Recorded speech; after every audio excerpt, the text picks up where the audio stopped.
네, 경제합시다 시간입니다. 자, 올해 2024 프로야구 시범 경기는 토요일부터 정규 시즌은 23일에 개막합니다. 동시에 올해부터는 OTT 중계도 처음 시작합니다. 자, 이 말은 이제 야구 보려면 앱도 깔고 돈도 내도록 바뀐다는 얘기인데 가장 싼 시청 방법은 뭘지 따져봤습니다. 프로야구 중계권은 TV와 온라인 둘로 나뉩니다. 일단 TV 중계는 변화가 없습니다. 지상파 3사, 스포츠 채널 등에서 볼 수 있습니다. 달라지는 건 온라인 중계입니다. 지난해까진 포털 등에서 무료로 봤지만 9일 시범 경기부터는 국내 OTT인 티빙만 중계합니다. 티빙 앱을 깔고 이용권을 사야겠죠. 현재 가장 싼 건 월 5,500원 광고형 요금제입니다. 기존에는 9,500원이 최저가였는데 최근 출시됐습니다. 야구 중계를 의식한 것으로 보입니다. 좀 더 싼 경로는 네이버 멤버십입니다. 월 4,900원. 네이버 유료 회원이 되면 티빙도 이용할 수 있는데 다만 이 방법은 일부 콘텐츠 시청은 제한합니다. 네이버 통한 이용자에게 프로야구도 허용할지 물었더니 티빙 측은 아직 미정이라고 답했습니다. 다른 방법은 계정 공유입니다. 월 17,000원을 내면 4명까지 동시 시청이 가능하니 1인당 4,250원씩입니다. 티빙은 넷플릭스와 달리 계정 공유를 아직 안 막지만 계정 공유를 개인정보를 타인과 공유하는 점은 부담입니다. 티빙은 국내 첫 유료화임을 감안해 4월까지는 무료 시청 이벤트를 엽니다. 야구 팬들의 반발을 그만큼 신경 쓴다는 뜻으로 읽힙니다. 티빙은 12일에 상세한 중계 계획을 밝히기로 했습니다. 자, 여러 차례 전해드렸습니다만 요즘 메모리 반도체 핵심 고대역 폭 메모리 HBM입니다. 인공지능 AI 개발의 필수품이기 때문입니다.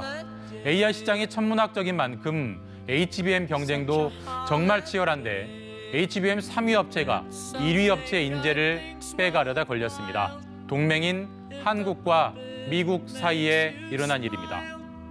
사건의 장본인은 SK하이닉스 전 연구원입니다. 20년 넘게 D램과 HBM을 설계하다 재작년 7월에 퇴사했습니다.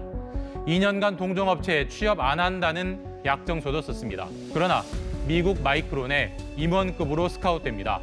SK는 지난해 8월에야 이 사실을 파악했고 소송을 냈습니다.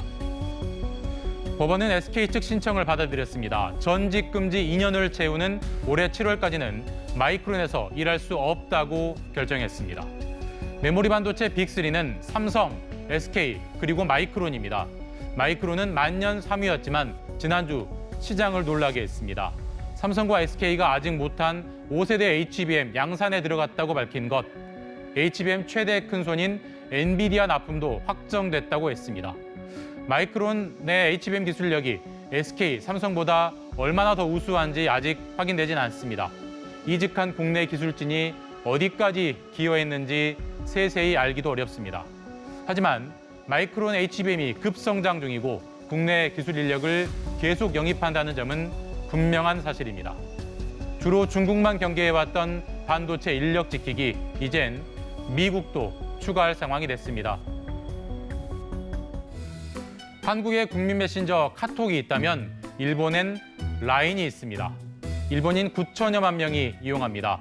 흥미로운 건 라인이 네이버의 메신저라는 점인데 이 점에 대한 일본의 불편한 심기가 엿보이는 일이 일어났습니다.